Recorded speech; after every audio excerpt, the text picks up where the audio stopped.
കാണിക്കാൻ നിങ്ങളെ പിടിച്ചിരുത്താനുള്ള ഉപാധിയാണത്. മനസ്സിലായി നിങ്ങൾക്ക്? അല്ലാതെ യവനെ നിങ്ങൾ ഇത് സീരിയൽ കണ്ടിട്ടോ അല്ലെങ്കിൽ നിങ്ങൾ ഇതെല്ലാം കാണിച്ച് നിങ്ങളെ എന്താ സൂചിപ്പിക്കാനിരിക്കാൻ ഒരു കാശ് മുടക്കിയിട്ട് നിങ്ങളുടെ പരസ്യം കാണാനായിട്ട് നിങ്ങളെ പിടിച്ചിരുത്താനുള്ള വഴി. പണ്ടൊക്കെ എന്ന് പറഞ്ഞാൽ നമ്മൾ ഒരിടത്ത് പരസ്യം കാണുമ്പോൾ അപ്പുറത്തെ ചാനലിലോട്ട് പോയാൽ റിമോട്ട് വലിച്ചിട്ട്, ഇപ്പൊ അതും പറ്റൂല. അപ്പുറത്തോ അതേ കറക്റ്റ് സമയത്ത് പരസ്യം. അല്ല, എന്റെ കാശ് കൊടുത്ത് നീ മറ്റൊരു സീരിയൽ കാണാനാ? അത് സമ്മതിക്കില്ല അവര്. ഞാൻ കാശ് മുടക്കിയിട്ട് സീരിയൽ ഉണ്ടാക്കി വെച്ചിട്ട് നീ മറ്റവന്റെ സീരിയൽ പോയി കാണാൻ അവർ സമ്മതിക്കുക. അപ്പൊ ഇവർ രണ്ടുപേരും ഒരുമിച്ചിടും. ഒരു ചാനലിന്, ഏറ്റവും ലോ ചാനലിന് ഒരു മാസത്തേക്ക് ടേൺ ഓവർ എന്ന് പറയുന്നത് 80 ലക്ഷം രൂപയാണ്. ചെറിയ ചാനലിന്. ഏഷ്യാനെറ്റിനെ പോലൊക്കെ 3 കോടിയാണ് ടേൺ ഓവർ ഒരു മാസത്തെ. നിങ്ങൾക്കൊന്നും അറിഞ്ഞൂടാ ഇത്. ഈ പൈസക്ക് എവിടുന്നാ വരുന്നത്? ഇതെല്ലാം ഈ ചാനൽ വഴി ഈ കാര്യങ്ങളൊക്കെ ഏറ്റവും വലിയ നമ്മളെ തട്ടിപ്പിക്കുന്ന പ്രസ്ഥാനക്കാരാണ് അഡ്വർടൈസ്മെന്റ്, പരസ്യക്കാർ. നമ്മൾ ഒരു കാര്യം ഇന്ന് പോലെ തീരുമാനിക്കുക, എന്ത്? പരസ്യത്തിൽ കാണുന്ന സാധനങ്ങൾ വാങ്ങില്ല, ശാപതം ചെയ്യണം. അപ്പൊ നിങ്ങൾ എന്ത് ചെയ്യും? പരസ്യം ഇല്ലാത്ത ഈ അയൽക്കൂട്ടങ്ങളുടെയൊക്കെ സാധനം ഉണ്ടല്ലോ, അതിഞ്ഞ് മേടിക്കണം തിരിച്ച്. അതാണ് നല്ലത്. ഇതെന്താ സാധനം? നിങ്ങൾക്ക് ഒരു പരസ്യത്തിന്റെ ഒരു കാര്യം പറയുമ്പോൾ തന്നെ ആണല്ലോ, സമ്മതിക്കാമല്ലോ. ഈ നുള്ളതിൽ വെച്ച് ലോകത്തിലെ ഏറ്റവും വലിയ വ്യാപാരമല്ല, ഏറ്റവും ഉത്തമമായ ഒന്നാം നമ്പർ എണ്ണ അല്ലേ ലോകത്തിൽ ഇന്ന് വിശ്വസിക്കാൻ കൊള്ളാവുന്ന അല്ലേ അവരുടെ പ്രൊഡക്റ്റിനെ പോലെ. ഒരു ഒറ്റ മിനിറ്റ്, ഇത് നിങ്ങളുടെ കയ്യിലോട്ട് പിടിച്ച്, ഇത് വേറെ പ്രൊഡക്റ്റാണ് സാർ. ഇതൊന്ന് കയ്യിലോട്ട് പിടിച്ച്, ഇത് വേറെ പ്രൊഡക്റ്റാണ്. ഇതൊന്ന് കയ്യിലോട്ട് പിടിച്ച്, ഇത് വേറെ പ്രൊഡക്റ്റാണ്. നയിക്കണം. ഇതൊന്ന് പിടിച്ച്, ഇത് വേറെയാണ് പ്രൊഡക്റ്റ്. അതല്ലോ, ഏതെങ്കിലും പ്രൊഡക്റ്റിന് വ്യത്യാസം ഉണ്ടെന്ന് പറഞ്ഞോളൂ. ഇത് ഒരെണ്ണത്തിന്റെ, ഇനി ഇത് വേറെ, ഇനി ഇത് വേറെ ആൾക്കാർ. ഇതാരെയാണ്? ബേബി കോക്കോയോ കോക്കോ ക്രീമോ ഒക്കെ പറഞ്ഞോളൂ. ഇതങ്ങോട്ട് പോട്ടെ. ഇതെല്ലാം തരുന്നതിന് ഒരു കാരണമുണ്ട്. ഞാൻ പറയാൻ പോകുന്ന കാര്യം ശ്രദ്ധിച്ചു. ഇതിന്റെ എല്ലാത്തിന്റെയും പേരിൽ എഴുതിയിരിക്കുന്ന കീ ഇൻഗ്രീഡിയൻസ് ഒന്നാണ്. വായിച്ചു നോക്കൂ. അതിന്റെ പേര് ഒന്നീ ലിക്വിഡ് പാരഫിൻ, അല്ലെങ്കിൽ മിനറൽ ഓയിൽ, അല്ലെങ്കിൽ ലിക്വിഡിയം പാരഫിയം, അല്ലെങ്കിൽ ന്യൂജ് ഓയിൽ, അല്ലെങ്കിൽ ഫാക്സ് ഓയിൽ. ഇതെല്ലാം പറയുന്ന ഒരെണ്ണത്തിന്റെ മണമില്ലാത്ത US കെറോസിൻ എന്ന് പറയുന്നതിന്റെ വേറെ വേറെ പേരുകളാണ്. US കെറോസിൻ എന്ന് പറഞ്ഞാൽ എന്താണ്? മണ്ണെണ്ണ. അതിനകത്ത് എഴുതിയിട്ടുണ്ട്, അവർ ക്ലിയർ എഴുതിയിട്ടുണ്ട്. മിനറൽ ഓയിൽ എന്ന് പറഞ്ഞാൽ മണ്ണെണ്ണയാണെന്നുള്ളതിന്റെ തെളിവ് ഞാൻ നിങ്ങൾക്ക് തരാം. അതിനകത്ത് മിനറൽ ഓയിൽ ഉണ്ടോ നോക്കിക്ക്. ഉണ്ടോ? കീ ഇൻഗ്രീഡിയൻസ് ഈ കാണുന്ന എല്ലാ ബോട്ടിലിനകത്ത് അപ്പൊ ഒറ്റ സാധനം മനസ്സിലായല്ലോ. കൊച്ചുങ്ങളുടെ keep out of free children, കുട്ടികളുടെ 7 അയലത്ത് പോലും വെച്ചേക്കുന്നതിനകത്ത് എഴുതിയിട്ടുണ്ട്. എനിക്ക് നോക്കണം. ഇറിറ്റേഷൻ, സ്കിൻ ഇറിറ്റേഷൻ ഉണ്ടായാൽ അപ്പേ ഡിസ്കണ്ടിന്യൂസ് പറഞ്ഞിട്ടുണ്ട്. അപ്പൊ ചൊറിയുന്ന സാധനമാണെന്ന് വരെ അതിനകത്ത് എഴുതിയിട്ടുണ്ട്. ഇതിന്റെ എല്ലാത്തിന്റെയും കീ ഇൻഗ്രീഡിയൻസ് ഒന്ന് എന്താണ്? Mineral oil. അതിനകത്ത് മിനറൽ ഓയിൽ, ഇതിനകത്ത് മിനറൽ ഓയിലാണോ? ഇതിനകത്ത് മിനറൽ ഓയിലാണോ? എന്റെ പിന്നെ ഇതിനകത്ത് വ്യത്യാസം മണം. ഏത് മണം ചേർക്കുന്നു ആ മണം ഇപ്പൊ ഞാൻ എണ്ണ ഉണ്ടാക്കി തരും. മണമില്ലാത്ത മണ്ണെണ്ണ എന്ന് പറഞ്ഞ സാധനം ഇതാണ്. ഇതാണ് ഈ ഇരിക്കുന്ന എല്ലാ കുപ്പിയുടെയും കളർ നോക്കിക്കോളൂ. വേറെ ഒന്നുമില്ല. ഇതിനകത്ത് ഏതിന്റെ മണം ഒഴിക്കുന്നു ആ മണം മരുന്ന് നോക്കൂ. ഇതിന് മണമില്ലാത്ത മണ്ണെണ്ണ, ഒരു മണമില്ല. ഇപ്പൊ നോക്കിക്കോളൂ. ഇതെങ്ങനെയാണ് നിങ്ങളുടെ ഓരോ എണ്ണകളായിട്ട്. ഇത് ഏറ്റവും തമാശ, ഈ പാരച്യൂട്ട് എന്ന് പറയുന്ന ഈ വെളിച്ചെണ്ണയിൽ ഒരു തുള്ളി വെളിച്ചെണ്ണയില്ല. ഇത് ജാസ്മിൻ ഹെയർ ഓയിൽ. ജാസ്മിൻ ഇല്ലേ നടിയിരിക്കുന്നത് ജാസ്മിൻ, ഇത് മുല്ലപ്പൂവായിട്ട് യാതൊരു ബന്ധവുമില്ല. അതറിയാലോ, കെമിക്കലാണെന്നുള്ളവർ അറിയാലോ. ഈ കെമിക്കലിന്റെ എസൻസ് ആണിത്. ഇന്ന് മാർക്കറ്റിൽ ചവനപ്രകാശത്തിന്റെ വരെ എസൻസ് കിട്ടും, പേടിക്കണ്ട. എല്ലാ സാധനത്തിനും എസൻസ് മാർക്കറ്റിലുണ്ട്. ആദ്യം ബിരിയാണി കാണിക്കുമ്പോൾ ഞാൻ പറഞ്ഞുതരാം. ബിരിയാണിയുടെ എസൻസിന്റെ ഇരിപ്പുണ്ട്, അതിന്റെ സ്പെഷ്യൽ ബിരിയാണിയുടെ എസൻസ് ഇരിപ്പുണ്ട്. നിങ്ങൾ ഈ ബിരിയാണിയുടെ അരി മേടിക്കുമ്പോൾ ഒരുപാട് ശ്രദ്ധിച്ചോണം. ആ പാക്കറ്റിന്റെ പുറത്ത് ക്ലിയർ എഴുതിയിട്ടുണ്ട് ഫ്ലേവറൈസ്ഡ് ബിരിയാണി റൈസ് എന്നാണ് എഴുതിയിരിക്കുന്നത്. ഫ്ലേവറൈസ്ഡ് എന്ന് പറഞ്ഞ അർത്ഥം മണം അടിച്ചതാണെന്ന്. നിങ്ങൾ നോക്കിക്കോളൂ. ഏത് ബിരിയാണി 140 രൂപ കൊടുക്കണം 1 കിലോ ബിരിയാണി അരിക്ക്.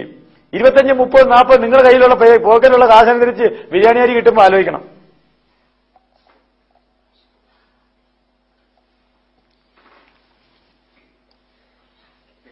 ജാസ്മിൻ ഹെയർ ഓയിൽ രണ്ടും കൂടെ പോട്ടെ. ഇങ്ങനെയാണ് ഇത് ഉണ്ടാക്കുന്നത്, മനസ്സിലായല്ലോ. വിറ്റാമിൻ E2 ഒഴിച്ചാൽ ഈ എണ്ണയാവും. ഏതാ? ഇത് വിറ്റാമിൻ E2 മണമാണ്. ഈ മണം വിറ്റാമിൻ E2ന്റെ മണമാണ്. മനസ്സിലായോ?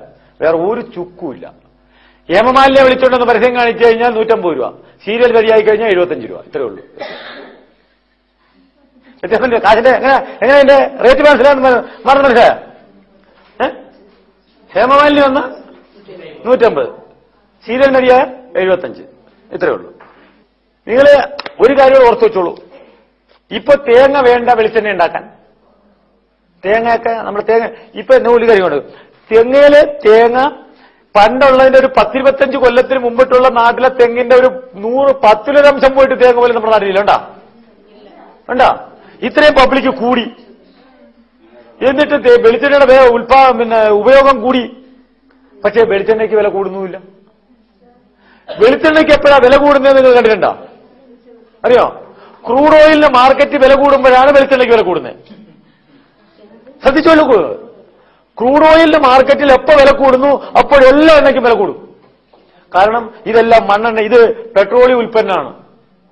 ഇവനാണ് വെളിച്ചെണ്ണ. കണ്ടാ? ഇതെങ്ങനെ വെളിച്ചെണ്ണ ഞാൻ പറഞ്ഞുതരാം. നിങ്ങൾക്ക് തന്നെ അറിയാവുന്ന കാര്യമുള്ളൂ. ഇതിനൊന്നും അവിടം വരെ ഒന്നും പോണ്ട. പണ്ട് നമ്മള് ഒരു 5-8 വർഷത്തിന് മുമ്പിട്ട് നെയ്യപ്പം, വട, സമോസ ഇതൊക്കെ ഉണ്ടാക്കിയിട്ട് പിറ്റേന്ന് വെച്ച് കഴിയുമ്പോൾ ഒരു മുറിക്കുമ്പോൾ ഒരു നൂല് വരുമായിരുന്നു. ഓർമ്മയുണ്ടോ? ഇപ്പൊ എന്തിയ നൂല്? എങ്കിൽ നൂലെന്തിയേ? ഇങ്ങനെ മുറിക്കുമ്പോ ഒരു വലിച്ചൊരു നൂല് വരത്തില്ലായിരുന്നോ ഉണ്ണിയപ്പൊക്കെ ഇങ്ങനെ മുറിക്കുമ്പോ?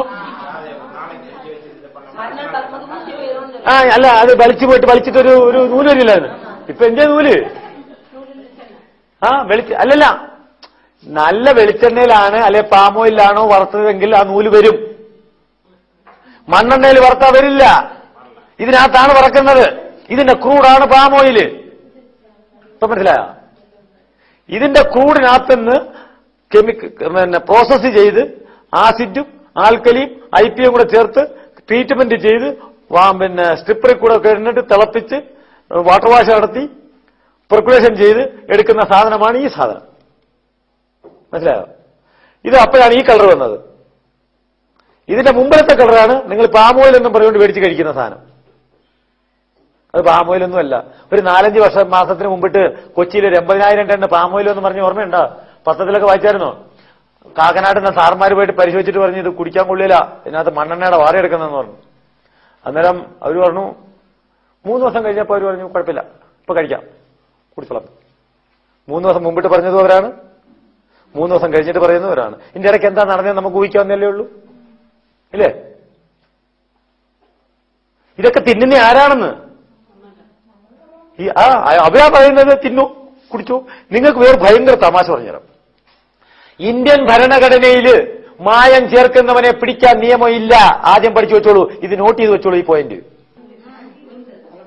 മനസ്സിലായോ? മായം ചേർക്കാൻ പറഞ്ഞുതരാം എങ്ങനെയാന്ന്. ഞാനവിടെ കാക്കനാട്ട് പോയി ഞാൻ കാണിച്ചേ. ഈ കാക്കനാട്ട് സർക്കാരിന്റെ അനാലിറ്റിക്കൽ ലാബിൽ പോയിട്ട് എല്ലാം നിരത്തി ഞാൻ. മനസ്സിലായോ? ഇതെല്ലാം നിരത്തി ഒരിടത്ത് നിരത്തിയപ്പോ അവരാ പറഞ്ഞേ വൈദ്യരെ കൂടുതലൊന്നും പറയണ്ട, ഇവിടെ ആർക്കും ഒന്നും ചെയ്യാൻ പറ്റില്ല. ഞാൻ പിന്നെ നിങ്ങൾ ഡിപ്പാർട്ട്മെന്റ് എന്തിനാ? ഈ ഡിപ്പാർട്ട്മെന്റിന്റെ ആവശ്യം കളക്ടീരാ. നിങ്ങളുടെ കടക്കാരന്റെ അടുത്തുനിന്ന് സാമ്പിൾ എടുത്തോണ്ട് പോന്നേ. മനസ്സിലായോ? അത് അവനെയാണ് ശിക്ഷിക്കുന്നത്. മേലെ ഇരിക്കുന്നതിനെ പിടിക്കാൻ വകുപ്പില്ല. അല്ല, മനസ്സിലായ? അത് കഴിഞ്ഞിട്ട് മായം ചേർക്കാൻ നിയമമുണ്ട്. എങ്ങനെയാണെന്നറിയോ?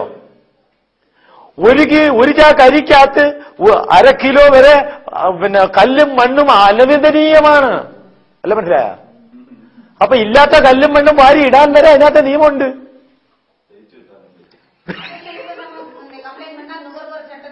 വകുപ്പില്ല, ഒന്നുമില്ലെങ്കിൽ നിങ്ങൾ എവിടെ പോയി കംപ്ലൈന്റ്? ആരോടാ കംപ്ലൈന്റ് ചെയ്യുന്നത്? കടക്കാരനെ പിടിക്കത്തുള്ളൂ. അവർ കൊല്ലറിയോ അവൻ എന്താ ചെയ്തത് കൊണ്ടുവന്നേക്കുന്നതെന്ന്? ഇന്ത്യൻ